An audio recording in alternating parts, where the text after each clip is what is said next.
Hello everyone, நான் Madan Gowri and hello my dear MG squad. இந்த போர் ஆரம்பிச்சதுல இருந்து இருக்கிறதுலயே மிகப்பெரிய மொமெண்ட் இன்னைக்கு ஏற்பட்டிருக்குது. ஒரு லைவ் அமெரிக்கன் பைலட், ஒரு வெப்பன்ஸ் ஆபீசர், ஈரானுக்குள்ள போய் குண்டுகளை போடக்கூடிய ஃபிளைட்ல இருந்த ஒரு ஆபீசர் வந்து இப்போ ஈரானுக்குள்ள இருக்காரு. ஈரானுக்குள்ள அவர் பதுங்கி இருக்காரா, ஈரான் கிட்ட சிக்கிட்டாரா யாருக்குமே தெரியாது. நல்லா தெரிஞ்சுக்கோங்க, ஒரு அமெரிக்கன் பைலட் ஈரானோட கையில, ஈரான் நாட்டுக்குள்ள இருக்காங்க, விழுந்துட்டாங்க. ஓகேவா? ஏன்னா அவங்க ஃபிளைட்டை காலி பண்ணிடுச்சு ஈரான். அவங்க அதுல இருந்து பாராசூட் வெளியே போட்டு வர்றாங்க. அங்க எங்கேயோ அவங்க ஈரானுக்குள்ள இருக்காங்க. அவங்க உயிரோட இருக்காங்களா தெரியாது. அவங்களை ஈரான் கைப்பற்றிருச்சா தெரியாது. ஆனா அவங்களை எப்படியாவது திருப்பி அவங்க நாட்டுக்கே கொண்டு போயிடணுங்கிறதுக்காக அமெரிக்கா வந்து இன்னும் சில ஃபிளைட்டை உள்ளுக்குள்ள அனுப்புறாங்க. அனுப்பிச்ச ஃபிளைட்டையும் ஈரான் தாக்கி கீழே உழுக வைக்கிறாங்க. இது எவ்வளவு பெரிய ஒரு மொமெண்ட்னு யோசிச்சு பாருங்க. நம்ம எல்லாருக்குமே தெரியும், கொஞ்சம் வருஷத்துக்கு முன்னாடி இந்தியாவுக்கும் பாகிஸ்தானுக்கும் பிரச்சனை வந்தப்போ நம்மளோட அபிநந்தன் அவர்கள், நம்ம தமிழ் வீரர், அவர் வந்து இந்தியாவுக்காக சண்டை போட்டுட்டு இருக்கப்போ பாகிஸ்தானுக்குள்ள போயிட்டாரு. அவங்க பாகிஸ்தானுக்குள்ள மாட்டிக்கிட்டாங்க. அது லிட்டரலா ஒரு பெரிய போரை நிறுத்தி வச்ச ஒரு தருணம். அவங்க வந்து திருப்பி இந்தியாவுக்கு வர்றாங்க. அது ஒரு மாதிரி ரொம்ப காம்ப்ளிகேட் ஆகாம அது முடிஞ்சிருச்சு. அந்த மாதிரி ஒரு மொமெண்ட் இப்போ ஈரான்ல அமெரிக்கன் பைலட் ஒருத்தங்களுக்கு ஏற்பட்டிருக்குது. என்ன நடந்துட்டு இருக்குது ஈரான்ல? லிட்டரலா நான் சொல்றேங்க, ஏதோ வந்து ஒரு பெரிய சினிமா பாக்குற மாதிரி இருக்குது. ஏன்னா ஒரு நாளும் நம்ம எடுத்து இதான் பாக்குறப்போ பயங்கரமான எதிர்பார்க்காத விஷயங்கள்லாம் நடந்துட்டு இருக்குது. எல்லாத்தையும் தாண்டி கிட்டத்தட்ட 20-30 இயர்ஸ் கழிச்சு அமெரிக்காவோட பிக்கஸ்ட் ஃபிளைட்ஸ் வந்து சுட்டு வீழ்த்து தகர்த்தப்படுற விஷயம் இப்போ தான் நடந்துட்டு இருக்குது ஈரான்ல. அமெரிக்கா வந்து சொன்னாங்க, நாங்க கம்ப்ளீட்டா ஈரானை காலி பண்ணிட்டோம், ஈரானால இப்ப எந்திரிச்சு கூட நிக்க முடியாது, ஈரானை வந்து கற்காலத்துக்கு அனுப்ப போறோம்லாம் ட்ரம்ப் பேசினாரு. அந்த நம்பிக்கையில தான் ஈரானோட ஃபிளைட்ஸ் வந்து இவ்ளோ லோவா உள்ளுக்குள்ள போயிருக்குது. ஆனா ஈரான் இருந்துகிட்டு இல்ல, நாங்க இன்னும் நிக்கிறோம், எங்களோட ராணுவம் இன்னும் இருக்குதுன்னு சொல்லிட்டு அந்த ஃபிளைட்ஸையே தரமட்டமாக்கி இருக்காங்க. அதுல ஒருத்தங்க வந்து இப்ப ஈரானுக்குள்ள மாட்டிட்டு வேற இருக்காங்க. என்ன நடந்துட்டு இருக்குது மிடில் ஈஸ்ட்லங்கறத நான் உங்ககிட்ட டீடைலா சொல்றேன். ப்ராபபிலி இந்த போரோட மிகப்பெரிய டர்னிங் பாயிண்டா கூட இந்த ஒரு சம்பவம் இருக்கலாம். டீடைலா என்ன நடந்துட்டு இருக்குங்கறத நம்ம பார்க்க ஆரம்பிப்போம். பட் அதுக்கு முன்னாடி நீங்க இந்த சேனலை சப்ஸ்கிரைப் பண்ணலனா சப்ஸ்கிரைப் பண்ணுங்க. அப்போனா தான் டெய்லி நான் இங்க என்ன நடந்துட்டு இருக்குங்கறத வீடியோவா போஸ்ட் பண்ணிடுறேன். முழுக்க டீடைல்டா ஒன்னுக்கும் மூணாவதா நடக்கிற விஷயத்துக்கும் நம்மளுக்கும் எல்லாத்துக்குமே என்னென்ன சம்பந்தம் இருக்கு எல்லாத்தையும் நம்ம டீடைலா பேசிடுறோம். பட் நீங்க அதை பார்க்கணும்னு நினைச்சீங்கன்னா இன்னைக்கு வீடியோ பார்க்குற மாதிரியே நம்ம நாளைக்கு என்ன நடக்குது, நாளை கழிச்சு நடக்குது, அது எப்படி நம்மளை அஃபெக்ட் பண்ணுது எல்லாத்தையும் நீங்க தெரிஞ்சுக்கணும் அப்படின்னு நினைச்சீங்கன்னா இந்த சேனலை சப்ஸ்கிரைப் பண்ணால் தான் உங்ககிட்ட யூடியூப் அல்கோரிதம் வந்து நான் போஸ்ட் பண்ற வீடியோவை காமிக்கும். ஸோ சப்ஸ்கிரைப் பண்ணிடுங்க, எம்ஜி ஸ்குவாட்ல சேருங்க அண்ட் கமெண்ட் செக்ஷனை செக் பண்ணுங்க. பிகாஸ் கமெண்ட் செக்ஷன்ல ஏகப்பட்ட இன்டராக்ஷன் ரொம்ப இன்ட்ரெஸ்டிங்கா இருக்குது. எனிவே, இப்போ நடந்திருக்க இந்த முக்கியமான விஷயம் என்னன்னு சொல்லிடுறேன். ஃபர்ஸ்ட் விஷயம் என்ன அப்படின்னு பாத்தீங்கன்னா, ஈரான் வந்து கற்காலத்துக்கு அனுப்பப்படும் அப்படிங்கிறது தான் ட்ரம்போட பிக்கஸ்ட் கிளைமா இருந்துச்சு. ட்ரம்ப் பேசிக்கா என்ன சொல்லிட்டு இருக்காரு, ஈரான் வந்து ஒரு ரொம்ப பின்தங்கிய ஒரு நாடு, அவங்கள வந்து நாங்க ஆல்ரெடி ஏர் சுப்பீரியாரிட்டி எடுத்துறோம், அதாவது ஈரானோட வானத்தை வந்து நாங்க தான் கண்ட்ரோல் பண்றோம். அதுக்கு அர்த்தம் என்ன அப்படின்னு பாத்தீங்கன்னா, ஈரானுக்குள்ள அமெரிக்கன் ஃபிளைட்ஸும் இஸ்ரேலி ஃபிளைட்ஸும் எப்பனாலும் உள்ளுக்குள்ள போகலாம், எப்பனாலும் வெளியே வரலாம். அதை ஈரானால தடுத்து நிறுத்தவே முடியாது. ஏன்னா தடுத்து நிறுத்தணும்னா அவங்களுக்கு தேவைப்படக்கூடிய ஈரானோட இந்த டிஃபென்ஸ் சிஸ்டம்லாம் இருக்குல்ல, அவங்க வந்து லேசர்லாம் வச்சிருக்கணும், ரேடார் இருக்கணும், அதெல்லாம் உள்ளுக்குள்ள வந்துச்சுன்னா அதை தகர்க்கணும். இந்த டிஃபென்ஸ் சிஸ்டம், இந்த அயன் டோம்னு இஸ்ரேல் வச்சிருக்காங்க, அந்த மாதிரி ஈரான் எல்லா கண்ட்ரியும் டிஃபென்ஸ் வச்சிருப்பாங்க. இன்ஃபேக்ட் இந்தியா கிட்ட கூட அந்த மாதிரி நிறைய டிஃபென்ஸ் இருக்குது. இப்போ ரீசெண்டா ஆபரேஷன் சிந்தூர் அப்போ பாகிஸ்தான் நமக்குள்ள நிறைய ட்ரோன்ஸ் அனுப்பிச்சாங்க. அது எல்லாத்தையும் இந்தியாவோட டிஃபென்ஸ் சிஸ்டம் ஆட்டோமேட்டிக்கா அடிச்சு தகர்த்தி விட்டுருச்சு. இந்த டிஃபென்ஸ் சிஸ்டம்ஸ் வந்து ரொம்ப முக்கியம். வானத்துல ஒன்று வருது, இது இங்க இருந்து தரையில இருந்து வானத்துக்கு இந்த வரக்கூடிய ட்ரோன்ஸையோ தாக்குதலையோ ஃபிளைட்டையோ அடிச்சு காலி பண்ணிடும். இந்த டிஃபென்ஸ் சிஸ்டம் ரொம்ப முக்கியமான விஷயம். ட்ரம்ப் என்ன சொல்லிட்டு இருந்தாருன்னு பாத்தீங்கன்னா, இவ்வளவு நாளா ஈரானோட defence system completely compromised and we are controlling the aerial superiority over Iran. ஈரானோட டிஃபென்ஸ் எல்லாத்தையும் நாங்க தகர்த்திட்டோம், இப்போ ஈரானோட மொத்த வானத்தை கண்ட்ரோல் பண்றதே அமெரிக்கா தான் அப்படின்னு சொல்லி பேசியிருந்தாரு. இதோட எதிரொலி என்ன அப்படின்னு பாத்தீங்கன்னா, ஈரான் இருந்துகிட்டு அதெல்லாம் கிடையாது தம்பி, நாங்க இன்னும் நிக்கிறோம் அப்படிங்கறத காமிக்கிறதுக்கு ஈரானுக்குள்ள போன முக்கியமான ஃபிளைட்ஸ், அண்ட் நல்லா தெரிஞ்சுக்கோங்க, இது சாதாரண ஃபிளைட்ஸ் கிடையாது. கடந்த ஒரு 20 வருஷமா யாருமே சுட்டு வீழ்த்த முடியாத மிகப்பெரிய ஃபிளைட்ஸ். ஃபர்ஸ்ட் ஒன் என்ன அப்படின்னு பாத்தீங்கன்னா, F-15E ஸ்ட்ரைக் ஈகிள் அப்படின்னு சொல்லப்படக்கூடிய ஒரு ஃபிளைட். இதோட ஃபுல் நேம் என்னன்னு பாத்தீங்கன்னா, McDonald Douglas Boeing F-15E strike eagle. இதுக்கு கொடுத்திருக்கிற நிக்நேம் வந்து ஸ்ட்ரைக் ஈகிள் அப்படின்னு சொல்லலாம். இது வந்து கடைசியா சுடப்பட்டது, கீழே தகர்த்தப்பட்டது 20 வருஷத்துக்கு முன்னாடி. அப்போ இது எவ்வளவு பெரிய ஒரு ஃபிளைட், எவ்வளவு ஒரு ஸ்ட்ராங்கான ஒரு ஃபிளைட்னு யோசிச்சு பாருங்க. இந்த ஃபிளைட் வந்து ஈரானுக்குள்ள போகுது. நேத்திக்கு ஈரானுக்குள்ள இந்த ஃபிளைட் எதுக்கு போகுதுன்னு பாத்தீங்கன்னா, ஈரான்ல இருக்கக்கூடிய கிரவுண்ட் ஃபோர்சஸ், அப்புறம் வந்து இந்த மாதிரி ஈரானோட வானத்தில இருந்து குண்டு போட்டது ஒன்று இருக்குது, டார்கெட்டடா அங்க இருக்கக்கூடிய பீப்புள் அடிக்கணும்னா வந்து ரொம்ப லோவா ஃபிளைட் ஃப்ளை ஆகும். இந்த மாதிரி உள்ளுக்குள்ள இது வருது. அது எந்த நம்பிக்கையில உள்ளுக்குள்ள வருதுன்னு பாத்தீங்கன்னா, ஈரானோட டிஃபென்ஸ் எல்லாம் நம்ம காலி பண்ணிட்டோம்ல, ஏன்னா அவங்க சொல்லிட்டே இருக்காங்க கண்டினியூஸா அடிச்சிட்டோம், தகர்த்திட்டோம், சோ ஈரானோட டிஃபென்ஸ் எல்லாம் காலி, இனிமே நம்ம தைரியமா உள்ள போலாம்னு சொல்லிட்டு ஈரானுக்குள்ள 2 F-15E ஸ்ட்ரைக் ஈகிள்ஸ் வந்து உள்ளுக்குள்ள போகுது. இந்த ஸ்ட்ரைக் ஈகிள் 2 ஃபிளைட் உள்ளுக்குள்ள போறப்போ ஈரானோட டிஃபென்ஸ் நிறைய காலியா இருக்கிறது உண்மைதான். பட் ஈரான் இன்னொரு ஒரு விஷயத்தை பண்றாங்க, எங்களுக்கு ரேடார் தேவையில்லை. இந்த ஃபிளைட் எல்லாம் பறக்கிறப்போ அதோட ஹீட் மேப் இருக்கும்ல, அது எவ்வளவு வெப்பத்தை அதை சுத்தி இருக்கிற இடத்துக்கு விடுதுன்னு. அந்த ஹீட்டை ட்ரேஸ் பண்ணி யோசிச்சு பாருங்க, இது எவ்வளவு பெரிய ஒரு விஷயம்னா, அந்த ஹீட்டை ட்ரேஸ் பண்ணி அடுத்து இந்த ஃபிளைட் எந்த டைரக்ஷன்ல போகுது எல்லாத்தையும் வச்சுக்கிட்டு கிரவுண்ட்ல இருந்து மிசைல்ஸ் வந்து அடிக்குது. அடிச்சதுல 2 F-15E ஸ்ட்ரைக் ஈகிள்ஸ் வந்து காலி. ஓகேவா? ஒன்னு தப்பிச்சு வெளியே போயிடுது, பார்டரை தாண்டி போயிடுது. இன்னொன்னு ஈரானுக்குள்ளேயே விழுகுது. அப்படி விழுகிறதுல மொத்தம் 3 பேர் இருக்காங்க. 2 பேர் காப்பாற்றப்படுறாங்க. ஈரான் அவங்க ரெஸ்கியூ டீம் வந்து எப்படியாவது உள்ளுக்குள்ள வந்து ஈரான்ல தூக்கிட்டு போயிடுறாங்க அமெரிக்கன் ஃபோர்சஸ். பட் ஒரு வெப்பன்ஸ் ஆஃபீஸர், ரொம்ப முக்கியமான ஒரு பொறுப்பு, ஒரு ஃபிளைட்ல இன்னொரு நாட்டுக்குள்ள தாக்குதல் போறப்போ ரொம்ப பெரிய எக்ஸ்பீரியன்ஸ்ட் ஆஃபீஸரா இருக்கணும். உள்ளுக்குள்ள ஈரானுக்குள்ள இன்னும் இருக்காரு. அவரை கண்டுபிடிக்கல, அவரோட உடல் கிடைக்கல. which means அவர் இறந்து போகல, அமெரிக்காவும் அவரை காப்பாத்தி கொண்டு போகல. ஈரானோட கவர்மெண்ட் வந்து ஒரு ransom அறிவிக்கிறாங்க பொதுமக்களுக்கு.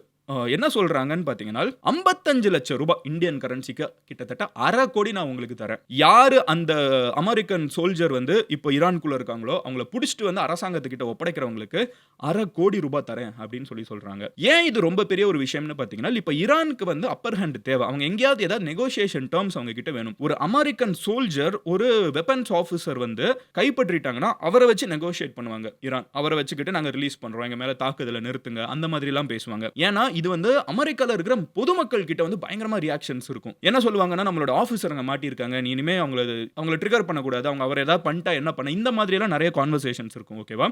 ஸோ ஈரான் என்ன பண்றாங்கன்னு பாத்தீங்கன்னா, இந்த ஆஃபீஸரை வந்து கேப்சர் பண்றதுக்கு எல்லா வேலையும் பார்த்துட்டு இருக்காங்க. இன்னொரு சைடு சில நியூஸ் மிடில் ஈஸ்ட்ல அண்ட் ஈரான்ல ஆல்ரெடி என்ன சொல்றாங்கன்னா, இவர் வந்து பிடிச்சாச்சுன்னு சொல்றாங்க. நம்மளால கன்ஃபார்ம் பண்ண முடியல. இன்டர்நெட்லயும் அவர் பிடிச்சிட்டாருன்னு சில ரூமர்ஸ் இருக்குது. But based on international websites நம்ம வந்து ஒரு ஜெனரல் கன்சென்சஸ் பார்க்கணும்னா அவர் எங்கேயோ ஈரானுக்குள்ள இருக்காரு. ஆனா அவர் உயிரோட இருக்காருங்கிறதுக்கான வாய்ப்புகள் ரொம்ப ரொம்ப அதிகம். ஆனா இன்னும் ஈரானோட கையில மாட்டாத ஒரு அமெரிக்கன் சோல்ஜர் வந்து ஈரானை தாக்க போய் ஈரானுக்குள்ள மாட்டிக்கிட்டு இருக்காரு. ஃபிளைட் காலி, 2 ஃபிளைட் ஸ்ட்ரைக் ஈகிள்ஸ் பிளஸ் இப்போ வந்து இவரை தேடுறதுக்கு ஃபர்தரா நிறைய ஃபிளைட்ஸ் உள்ளுக்குள்ள போகுது. இன்னொன்னு என்னன்னு பாத்தீங்கன்னா, வார்த்ஹாக் அப்படின்னு சொல்லுவாங்க. இது வந்து A-10 Thunderbolt 2 அப்படின்னு சொல்லப்படக்கூடிய ஒரு ஃபேர் சைல்டு ரிப்பப்ளிக் ஃபிளைட். இதுவுமே வந்து 20 வருஷத்துக்கு மேல ஆச்சு. இது வந்து F-15E ஆர் சம்டைம்ஸ் அதை விட பெரிய ஃபிளைட்னு கூட சொல்லலாம். இதை விட பவர்ஃபுல்லான ஒரு ஃபிளைட். அதை உள்ளுக்குள்ள அனுப்புறாங்க. ஈரான் அதையும் அடிக்கிறாங்க. அதையும் அடிச்சு தகர்த்தப்படுது. பட் இந்த ஃபிளைட் வந்து வெளியே வந்துருது. ஓகேவா? ஈரானோட லேண்டுக்குள்ள இல்ல, வெளியே வந்துருது.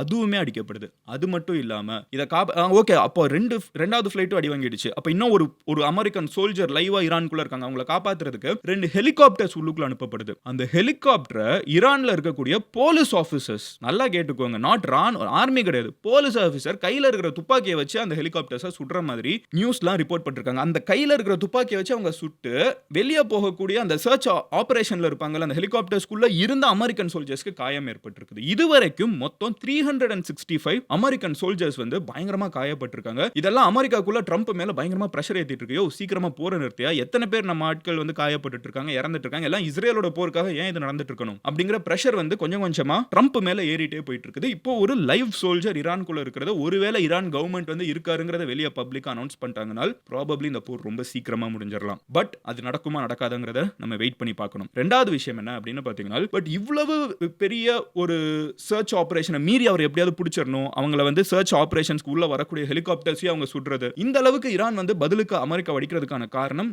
நிறைய இருக்குது. ஈரான் என்ன சொல்றாங்க அப்படின்னு பாத்தீங்கன்னா, எங்களோட 30 யூனிவர்சிட்டிஸ், எங்க நாட்டில் இருக்கக்கூடிய சில்ட்ரன், எங்க நாட்டில் இருக்கிற குழந்தைங்க படிக்க கூடாதுன்னு நினைச்சு நீ எங்களோட யூனிவர்சிட்டிஸ் அடிக்கிற. இது வரைக்கும் 30 யூனிவர்சிட்டி ஈரான் ஃபுல்லா நீ அடிச்சிருக்க. ஸ்கூல்ஸ் அடிக்கிற. நீ வந்து ராணுவத்தை நீ அடிச்சா அது ஒரு போர்னு சொல்லலாம். நீ அடிக்கிறது வந்து அங்க இருக்கிற ஈரானியன்ஸோட ஃபியூச்சர். இதுக்கப்புறம் ஈரான்ல பிறக்கக்கூடிய குழந்தைங்க, இதுக்கப்புறம் இப்போ ஈரான்ல இருக்கக்கூடிய குழந்தைங்க, அவங்களுக்கு வந்து ஃபியூச்சரே ஒன்று இருக்கக்கூடாது, அவங்க படிக்க கூடாது, அவங்க யூனிவர்சிட்டிஸ் போகக்கூடாது, அவங்க வந்து ஒரு எஜுகேட்டடா இருக்கக்கூடாது, அவங்க ரிசர்ச்சர்ஸ் ஆயிடக்கூடாது, சயின்டிஸ்ட் ஆயிடக்கூடாதுங்கிறதுக்காக நீ அதை போட்டு அடிக்கிற. இது ஒரு மிகப்பெரிய தவறு. இதெல்லாம் வந்து வார் கிரைம்னு சொல்றாங்க. இதெல்லாம் போர் குற்றங்கள். போர் இல்ல, இது போர்ல நடத்தக்கூடிய நீ எல்லை மீறக்கூடிய விஷயங்கள்னு சொல்லிட்டு ஈரான் வந்து அமெரிக்கா மேல குற்றச்சாட்டு வைக்கிறாங்க.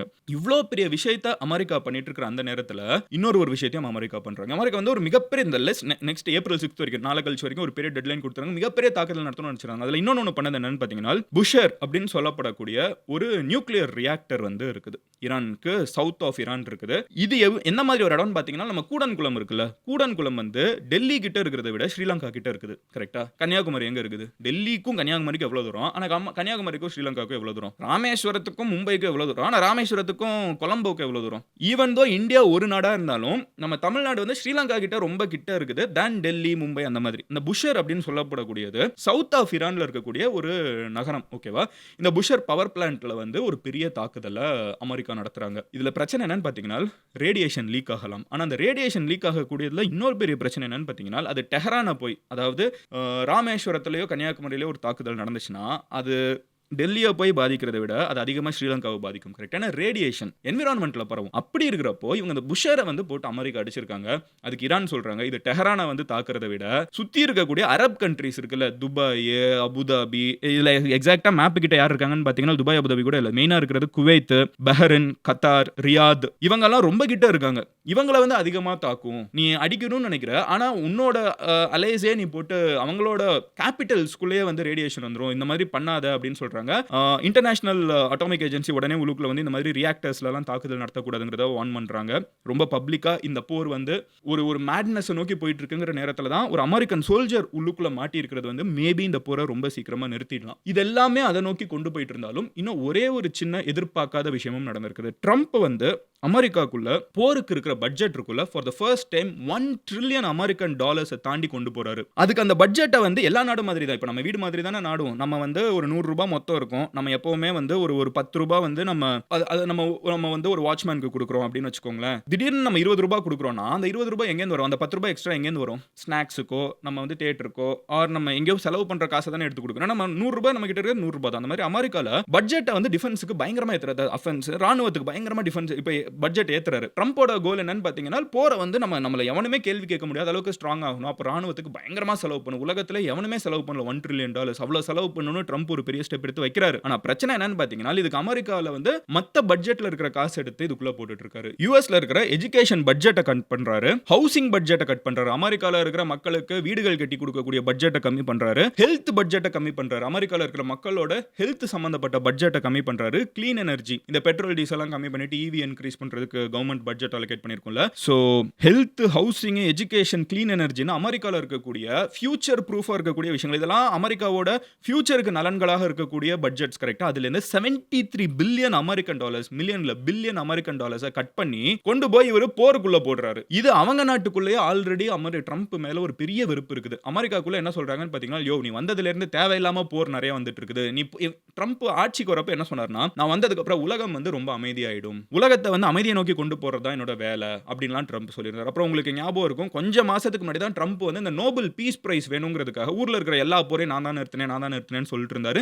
இன்க்ளூடிங் இந்தியா பாகிஸ்தான் போர். அப்ப ட்ரம்ப் வந்து அவர் எப்படி பொசிஷன் பண்ணிட்டு ஆட்சிக்கு வந்தாரு, உலகத்துக்கே அவர் எப்படி காமிச்சிட்டு இருந்தாருன்னா, நான் வந்தேனா உலகத்துல போரே இருக்காது, நான் வந்தேனா உலகத்துல எல்லாருமே சந்தோஷமா இருப்பாங்க, நான் வந்தேனா வந்து மக்கள் எல்லாரும் சந்தோஷமா இருப்பாங்க, நான் வந்து ஒரு ரொம்ப வரலாற்றுல வந்து என்னை வந்து ரொம்ப நல்ல ராஜா அப்படி என்ன ஞாபகம் வச்சுக்கணுங்கிறது தான் ட்ரம்போட கோலா போன வருஷம் இருந்துச்சுன்னு பார்த்தோம். பட் ட்ரம்ப் அதுக்கு அப்படியே நேர்மாறா இப்போ என்ன பண்ணிட்டு இருக்காரு, இதெல்லாம் நம்பி தான் அவங்க ஊர் மக்கள் அவர் ஓட் பண்றாங்க. நல்லா தெரிஞ்சுக்கோங்க, ட்ரம்ப் ஒரு பிசினஸ் மேன், ஒரு போருக்குலாம் போக மாட்டாரு, பிசினஸ் இன்க்ரீஸ் பண்ணுவாரு, நாட்டில் இருக்கிற மக்களை நல்லா பார்த்துப்பாருன்னு நினைச்சு தான் வந்து ட்ரம்ப்புக்கு ஓட் பண்றாங்க. ஓட் பண்ணி அவர் அந்த நோபல் பீஸ் பிரைஸ்க்கு எப்படியாவது ஆசைப்படுறாரு, அவர் கிடைக்கல. இப்போ 2வது வருஷம் அவர் என்ன பண்றாருன்னு பாத்தீங்கன்னா, இந்த எண்டுல இருந்து எதை சொல்லி அவர் ஆட்சிக்கு வந்தாரோ, எதை சொல்லி அவங்க மக்கள் எல்லாம் அவர் நம்ப வச்சாரோ அதுக்கு அப்படியே நேர்மாறா இங்கேருந்து அவர் கிளம்பி போய் ஆப்போசிட் சைட் போய் அவர் இப்போ என்ன பண்றாருன்னு பாத்தீங்கன்னா, இப்போ வந்து போருக்கு ஃபண்டை இன்க்ரீஸ் பண்றாரு, $1 trillion இன்க்ரீஸ் பண்றாரு. இது அமெரிக்காக்குள்ள பெரிய நெகட்டிவ் நேம் ட்ரம்ப்க்கு உருவாக்குது. யூஎஸ் எம்ஜி ஸ்குவாட் நிறைய பேர் இந்த வீடியோ பார்த்துட்டு இருப்பீங்க. கமெண்ட் செக்ஷன்ல நோ கிங்ஸ் ப்ரொடெஸ்ட் பத்தி நீங்க சொல்லுங்க. நான் ஆல்ரெடி ஒரு 3-4 வீடியோஸ்க்கு முன்னாடி சொல்லியிருந்தேன், அமெரிக்காக்குள்ள பெரிய ப்ரொடெஸ்ட் வெடிச்சிட்டு இருக்குது. ட்ரம்ப் வந்து நீ ராஜா கிடையாது,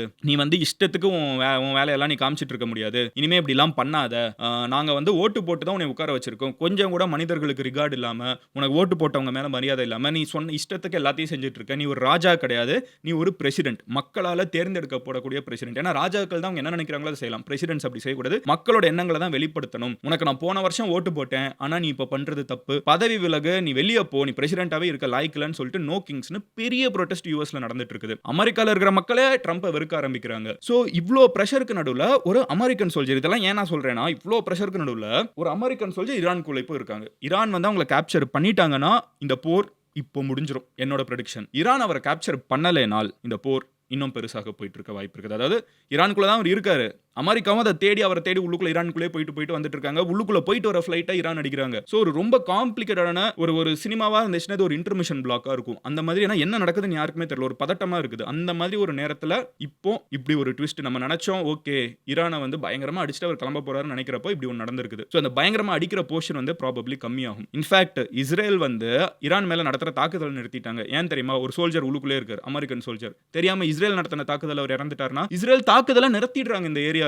ஸோ உங்களுக்கு புரியுது இது எவ்வளவு பெரிய ஒரு முக்கியமான ஒரு விஷயம்னு. ஸோ இதுதான் இப்போ மிடில் ஈஸ்ட்ல நடந்துட்டு இருக்குது. And as I always say, இந்த டிஸ்கஷன் நம்ம கண்டினியூ பண்ண போறோம். நாளைக்கும் நம்ம என்ன நடந்துட்டு இருக்கு, அந்த சோல்ஜருக்கு என்ன ஆச்சு அப்படிங்கறத நம்ம டிஸ்கஸ் பண்ண போறோம். நீங்க கமெண்ட் செக்ஷன்ல அந்த சோல்ஜரை ஈரான் பிடிச்சிருவாங்களா, ஒரு அமெரிக்கா மறுபடியும் அவங்களை காப்பாற்றி வெளியே கொண்டு போய், ஏன்னா அமெரிக்கா ஆல்ரெடி இதை பண்ணியிருக்காங்க. இது ரொம்ப பெரிய விஷயம். யோசிச்சு பாருங்க, ஈரானுக்குள்ள ஒரு அமெரிக்கன் சோல்ஜர் விழுகுறாங்க ஃபிளைட்ல இருந்துகிட்டு, அந்த ஃபிளைட் காலி ஆகுது. ஆனா அமெரிக்கா மறுபடியும் ஈரானுக்குள்ள போய் ஒருத்தங்களை காப்பாத்திட்டு வந்துடுறாங்க. இது எவ்வளவு பெரிய ஃபீட்னு யோசிச்சு பாருங்க, தரையில இருந்துட்டு. இப்போ ஒருத்தர் அந்த மாதிரி இருக்காரு. அவங்கள அமெரிக்கா காப்பாற்றி வந்துட்டாங்கன்னா இந்த போர் இன்னும் பெருசாகும். ஈரான் வந்து காப்பாற்றி அவங்க போய் வச்சுக்கிட்டாங்கன்னா அவரை யூஸ் பண்ணி நெகோஷியேட் பண்ணி இந்த போரை சீக்கிரமா முடிக்க பார்ப்பாங்க. ஸோ நீங்க என்ன நடக்க போகுதுன்னு நினைக்கிறீங்க கமெண்ட் செக்ஷன்ல சொல்லுங்க. எப்பனாலும் இதுக்கு நம்மளுக்கு பதில் கிடைக்கலாம், நாளைக்கே கிடைக்கலாம், நாளை கழிச்சு கிடைக்கலாம். அதை நீங்க தெரிஞ்சுக்கணும்னு நினைச்சீங்கன்னா அந்த சேனலை சப்ஸ்கிரைப் பண்ணுங்க.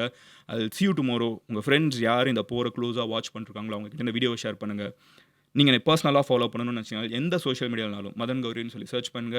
ஈஸியா என்னோட ப்ரொஃபைலை உங்களால பார்க்க முடியும். I'll see you tomorrow. Love you all. Take care. Bye. Cheers MGs.